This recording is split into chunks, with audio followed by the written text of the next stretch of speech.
1 साल लगा। पैसे कितने मिले?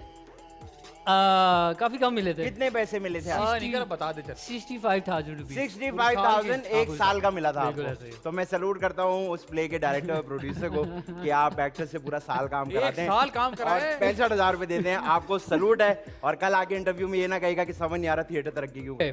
और वहां पर जाके मुझे पता चला कि बाहर की दुनिया से तो ताल्लुक ही खत्म हो जाएगा, अब तो कुछ भी नहीं हो सकता, अब तो कोई सीन ही नहीं है। तो तब मुझे काफी जो है मेरे भाई ने बहुत सपोर्ट किया, मोटिवेट किया और जलील भी किया तकरीबन कि उन्होंने तो कर भी देते हैं। हाँ मैं आपको बस मजे की कहानी सुनाता हूँ, इसको भी मैंने नहीं सुनी जब से वापस आए।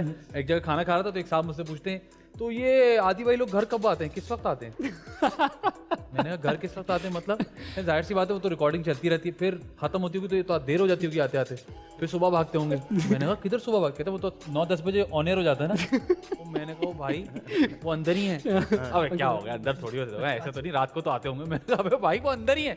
मतलब लोग इस बात को नहीं मान रहे थे inside constantly without any phone. तो फोन में नहीं चेक करते। भाई नहीं करते फोन चेक यार।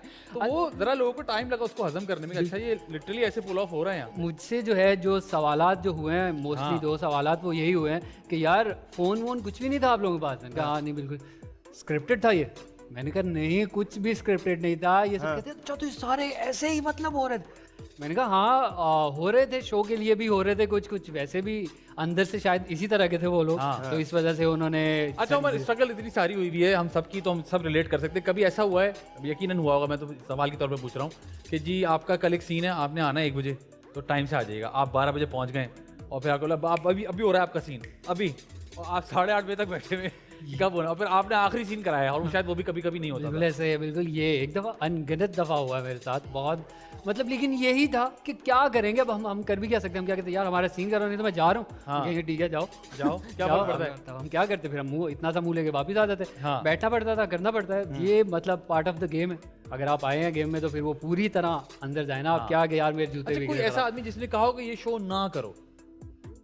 मजे की बात बताता हूँ आपको मैं, ये मैंने अभी तक किसी को भी नहीं बताई। एक पूछा है आपसे ऐसी कमाल का सवाल है यार, आप लोग अच्छे लोग हैं यार। देखो घर के हालात नहीं बताते ना। हाँ बाकी सब ठीक है। मैं बता रहा हूँ ना मेरे डेट्स के इशू हो रहे थे जो, तो मैं उस प्रोडक्शन हाउस में गया। मैंने उन्हें कहा कि यार ये चीज़ मिल रही है मुझे, एक अपॉर्चुनिटी ऑफर हो रही है, ये अच्छी है मेरे लिए, मुझे लग रहा है। फिर तो भाई रियलिटी शो है, क्या कर रहे हो, इससे तुम्हारा फ्यूचर थोड़ी बन जाएगा, क्या कर रहे हो, इजी हो जाओ। अच्छा ये तक बात कही थी उन्होंने। और मैं मतलब यानी कि उस टाइम पे भी एक डेट का मेरा इशू बन रहा था थोड़ा सा, एक डेट जो मेरी आ रही थी बीच में, कह रहे उसको आगे कर लें पीछे कर लें कुछ इस तरह। कहते नहीं हो ही नहीं सकता, हम नहीं कर सकते यार, ये रियलिटी शो है भाई, इससे नहीं करियर बनते किसी के, इजी हो जाओ तुम।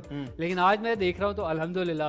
अच्छा आपको पतंगबाजी का बहुत शौक है? बहुत शौक है मुझे। क्या सीन है ये पतंगबाजी यार मैं बचपन से भाई किसी भी चीज में धागा डाल दे उड़ाना शुरू कर देता है।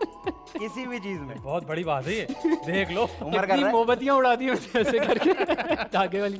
तो इसी पतंगबाजी का बचपन से बहुत शौक था मुझे, एक ही शौक था मेरा पतंगबाजी का। अच्छा। स्कूल से आते थे, छत पे चढ़ जाते थे, रंग काले हो जाते थे सारे, डार्क ब्राउन कलर के, आधा यहाँ से डार्क आधा यहाँ से मैं शर्ट उतार के दिखाता ये ओरिजिनल कलर है मेरा। पतंगबाजी नहीं हूँ मैं। हाँ पतंगबाजी की वजह से ऐसा हो गया हूँ मैं। तो अम्मी ने मुझे कहा था